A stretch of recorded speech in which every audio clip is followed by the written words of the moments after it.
Hey, what's up everybody, this is GeekyAviseq once again here from Dallas, Texas, and today I'm bringing you the review of the ZTE Blade 10 Prime.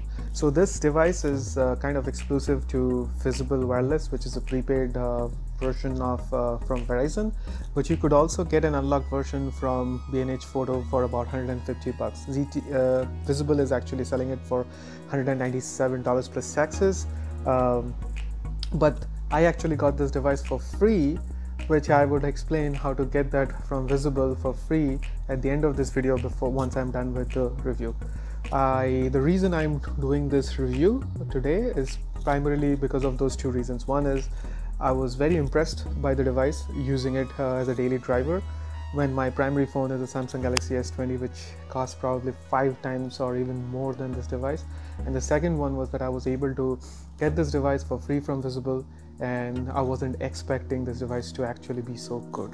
Okay, so before we get into the details, let me give you a quick run of the specifications. It has a 6.3 inch 19:9 FHD plus display with a resolution of 2280 by 1080 with a 401 pixels per inch. It's powered by the MediaTek P60 octa-core processor rated at 2 GHz. It has got 3 GB of RAM, 64 GB of internal storage, which is expandable by the micro SD card slot. It has a 3200 mAh non-removable battery. In terms of camera, it has dual rear cameras. One is at 16 megapixel, the other one is a 5 megapixel. In the front, it has a 16 megapixel teardrop notch camera. It's running Android 9 out of the box. I'm not sure if it's gonna get an update to Android 10.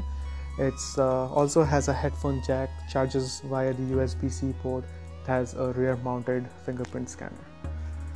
Okay, now let's get into the review. So I had this phone for a few days and I used it as a daily driver, and I was so impressed because my primary phone is a Samsung Galaxy S20, and coming from that I wasn't expecting much, because usually the free phones that you get from this different prepaid carrier brands are not so good, I mean honestly, but this completely blew my mind. So the first thing that you would notice as soon as you get this out of the box and put it in your hand is the build quality and the construction. The build quality looks fabulous. The screen is completely flat in the front and the back is curved, even though it's plastic, but this has this nice glossy finish to it, and the phone feels actually pretty solid.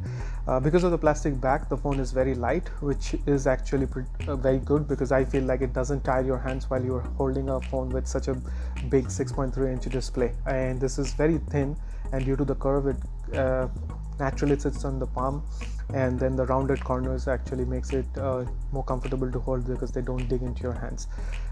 Fantastic design. I wish many of these flagships would do the same. I mean, Samsung on their Note 5 did a similar thing where they had a fat display and the back was curved. So instead of having this curved displays in the front, which serves no purpose, it just seems to be a gimmick to me. It just makes it harder to hold the phone. Some of the content sometimes get wrapped around the edges. There's distortion, hard to read the text. It's hard to find good tempered glass screen protectors. I mean, other than the looks, it doesn't really do any good. And it's such a nice feeling to just hold a device which is flat screen. And even this phone, the bezels are very, very narrow. You can hardly tell, at least the side bezels. There's a kind of a bottom chin, but this is just a $200, even for that matter $150 phone, not a $1,000 flagship. Now there are a few things that this phone has done that you would notice is, as you can see on the right side, you have the volume rocker and the power button, and it's a nice touch from ZTE. The power button is actually accentuated in red, which I think is pretty cool. And then they also have been able to put a notification LED, so it's not multicolor, but it's a single color notification LED. As and when the phones switched into this teardrop notch or the hole punch. They got rid of the notification LEDs, but somehow, you know, ZTE, even though it has a teardrop notch, they figured out a way to put that. I mean, I don't have any notifications, so I cannot really show you, but it's lodged somewhere between the frame and the screen, somewhere around here. So if I was to get a notification, I would actually, you know, that would blink. And in terms of the screen, the screen is fabulous. I mean, it gets plenty bright, although punchy colors. The blacks are pretty deep. The text and the pictures, everything is crisp. I mean, fabulous. It's an IPS LCD display, but I mean, it comes very close to an AMOLED display. I mean, look at the dark and look at all these icons, how colorful and how deep the blacks are. I mean, fantastic. Now let me talk about the performance. So P60 octa-core processor, which is a MediaTek processor with 3 GB of RAM, 3200 mAh battery, doesn't sound like a lot in paper, but the real world performance of this phone was fantastic. I didn't play any games on this, but I downloaded and installed every other app that I use regularly. So all the social media apps like Facebook, Twitter, Instagram, all the streaming apps like Netflix, Disney Plus, Hulu, Amazon Prime, and then I had music apps like Spotify, Pandora. I used all of them, and I used all my deal sites as well as all the selling apps like 5 Miles, OfferUp. I had loaded everything up and I used them, and I never felt there was any lags or foreclosures or anything. Switching between apps, multitasking, everything was smooth as butter. I mean, look at this. Even like with all these apps open and everything, this just flows. I mean, you know, expecting this kind of a performance from a free phone or even a $150 phone, it's amazing. And battery life on this one, I kept messing with this phone all day, and in spite of that, I ended the day when I went to sleep like almost 10 p.m. at night. There was about 40% battery left. So all day I had the screen turned on. I watched several videos on YouTube, Netflix, browsed the internet, did a lot of Facebook, did a lot of stuff.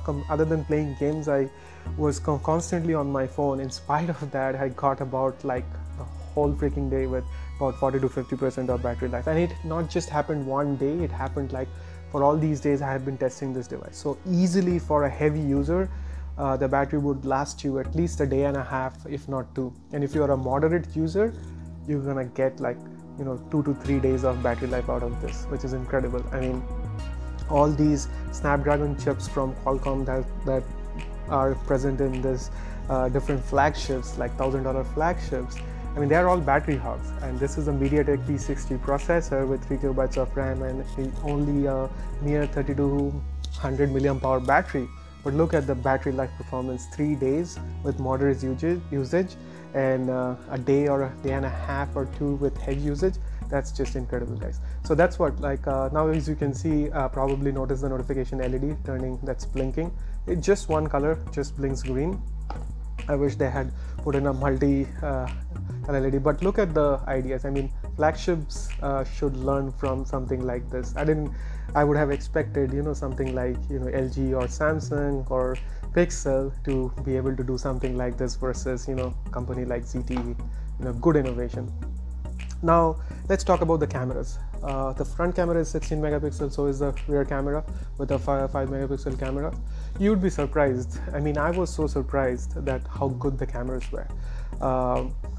In good lighting conditions, in bright daylight, all the outside photographs were so damn good that it was hard to tell the photos that I clicked with my Samsung Galaxy S20 versus this. Even the photos that I took with my iPhone AC 2020, they were so goddamn close. Obviously, I wouldn't say that the pictures that came out from this phone was same exact as that came out from the S20. They were not as good as the flagship, but if I was to rate the photos from the S20 as 10 out of 10, then I would have to rate these photos from this ZTE as 9 out of 10. That was how good they were. And when compared to the iPhone, they were almost the same. When it comes to selfies, the 16 megapixel camera also didn't disappoint. I did the beard test and I could see every beard as well as the pores on my skin. There's no artificial, retouching on the skin or smoothing or that sort, which kind of Samsung still does even when you turn the beauty mode off, which is pretty annoying because you want a tack sharp picture, and then if you want to retouch something, you should be able to edit that. But if you already get a church photo, you cannot just go back and get the natural non-edited version of it, which is pretty annoying for Samsung. Samsung still continues to do that. So the selfies from this are not at the same level from that of a Pixel or an iPhone, but I mean some of the flagship iPhone 11, 11 Pros, but the selfies from this camera was very close to the ones that I got from the iPhone SE 2020. So if I was to rate the iPhone SE 2020 selfies to a 10 out of 10, so this was kind of a 8 out of 10, and I would 8 or a 9 out of 10 versus. So fabulous cameras. When it comes to videos, just like every other mid-range phones, don't expect too much on the video. You can get full HD videos from the rear camera. It lacks optical stabilization. It does have electronic stabilization, but the videos are just usable. They are just okay-ish, not that great. Now coming to low light conditions, the story changes. Just like any other mid-range phones, the camera quality deteriorates quite a bit in low lighting conditions, but it is not as bad as some of the non-flagship cameras that you find of the cheaper mid-range LGs, or for that matter Motorola G series. So in low light condition, this is still a capable camera and would give you a shot which is usable, and it's still going to be good. It's not just okay, it's going to be a good shot, but definitely not unlike a Pixel night sight or a Galaxy S20 or an iPhone quality, but definitely a much more usable picture than that you would get from a non-flagship LG cheaper phone like the Stylos like Stylo 4, Stylo 5s, or any of the Motorola phones like Moto G7, G7 Power, and even the new Moto G Stylus Power. So the cameras are like a lot better compared to any other mid-ranges per se. Now I have talked about the screen, I talked about the performance, I talked about the cameras, I talked about the build quality and the little nuances, the red power button, the notification LED. Let's talk about the software experience.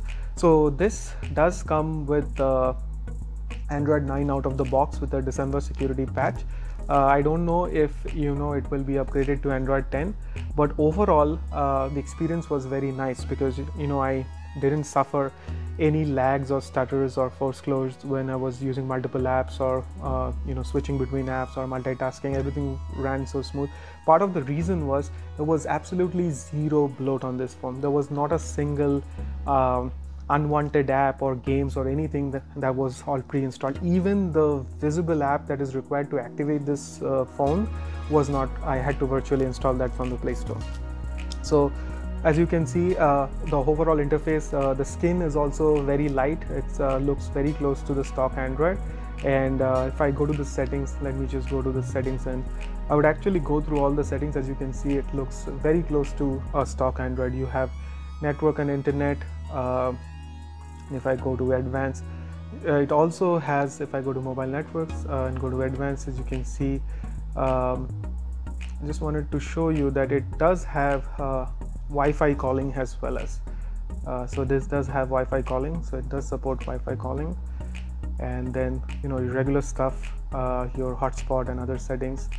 Then you have NFC. So another thing, this phone does have NFC, so you would be able to use Google Pay, unlike many of the new mid-range devices where NFC is missing. So hats off to ZTE for being able to even put an NFC for such a low priced device.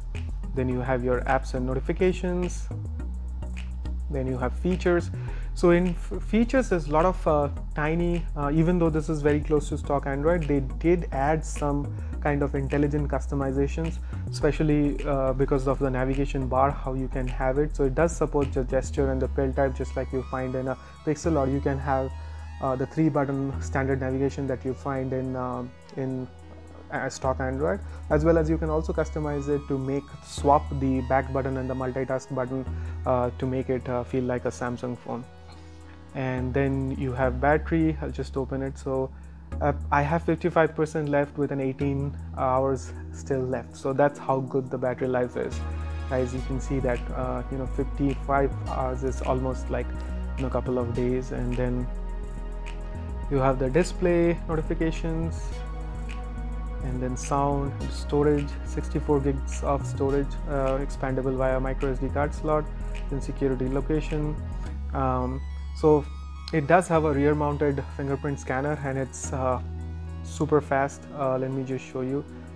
So lock, boom, lock, boom. There's a slight probably a nanosecond delay from when I'm touching it and the screen is lighting up, but it worked 100% of the time. I have been using this phone, never a miss. So, and it works flawlessly. So I'm super happy how good the fingerprint scanner on this one is. Now let's go back. It also supports face unlock, but it didn't work when I was wearing the mask, so I kept it on the fingerprint scanner, and it works so fast. I don't need any other kind of unlocking. And then you have your regular place like accounts, accessibility, Google settings, system, and system updates. So I'm gonna go here and show you something basically about phone. So there you go, and as you can see, it's Android 9, and then you have December 2009. Hopefully ZTE would soon release an update and make the update to an Android 10. Let me go and check and see if there is actually an update available or not. No, not yet. So in terms of now let's talk about the call quality. Call quality was very good. I didn't had any problems making calls. Speakerphone volume is also pretty good. Some of these stock Android phones, what they have this problem is the speakerphones sounds tinny. This has only a single downfiring speaker, but that gets pretty loud. I can't say it gets very quality, but it does can get pretty loud for any kind of media consumption. And call quality and speakerphone quality are also great. So overall, in terms of I was super happy. There's nothing I found about this phone that was disappointing at any end. It doesn't support any kind of fast charging, neither did the box came with any kind of fast charger. It just comes with a standard 2 amp charger. It takes a while for the phone to charge up to 100%, but then again the battery life is incredible. It lasts 2 to 3 days even with moderate to heavy usage, so I had no complaints about that. But other than that, a device for $149, which B&H is selling the unlocked version of this phone, and if you were to get it from Visible for $197, this phone is incredible. Now let's talk about the other part that I had, how to get this phone for free. So Visible Wireless runs this program called Swap, which lets you try the service for a month for at a very low cost of $25. And if you don't have a phone which is compatible with Visible Network, they actually sent you a brand new phone just like this one for you to be able to use and try the service. So what you have to do is you need to bring in a number from a different carrier, and then you need to have a phone which is incompatible with Visible, and then you have to go to the swap program, enter your IMEI information, and if you are approved, they will send you one of their free phones as well as a SIM card which is preloaded for 1 month of unlimited everything service, including unlimited 4G LTE data. That also includes hotspot data for just $25 for the first month. All you have to do is, once you receive the phone, download the Visible app, activate and transfer and get the phone number activated, and then you just send in your old device within 7 days of receiving this phone back to Visible, and you're good to go. Now the good part with Visible is that all of their phones come unlocked. So if you didn't like the Visible service, after the end of the first month, you can actually take this device and go back with a carrier of your choice, and you can keep the device. You don't have to wait for them to unlock.